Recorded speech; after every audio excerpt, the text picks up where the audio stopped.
ఫిదా ఆడిషన్ కి వెళ్ళిన లాస్ట్ పర్సన్ నువ్వే కదా. ఫస్ట్ ఆల్రెడీ ఒకరిని సెలెక్ట్ చేశారు. మనం అప్పటికి మనం చేసిన తీన్మార్ గానీ ధూమ్ధామ్ ప్రోగ్రామ్ గానీ ప్రాపర్ తెలంగాణ రూరల్ యాక్సెంట్ కదా మ్యామ్, మనది విలేజర్స్ కి ఎక్కువ రీచ్ అయ్యే accent. ఇప్పుడన్నా ఒక 50% పాలిష్ వస్తుంది నాకు. అప్పుడు అసలు లేకుంటుండే, సగం మందికి అర్థం కాకపోతుండే కొన్ని పదాలు మనకి. సో మేబీ శేఖర్ సార్ కి ఆ ఫ్లో మళ్ళీ మనం పట్టి మాట్లాడినట్టు ఉండదు, నేర్చుకొని మాట్లాడినట్టు ఉండదు.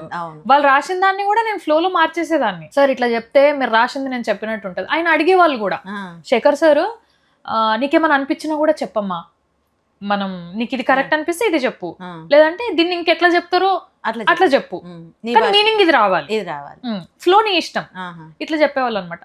సో మేబీ ఆయనకి ఫ్లో నచ్చిందో మరి ఏంటో, అది నాకు తెలుసు. చాలా మందిని చూసారని తెలుసు.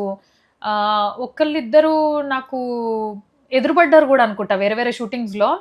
ఆ క్యారెక్టర్ కి నేను కూడా ఆడిషన్ ఇచ్చిన అని నాకు ఎగ్జాక్ట్ గుర్తు రావట్లేదు, 2-3 ఫేసెస్ ఉన్నాయి.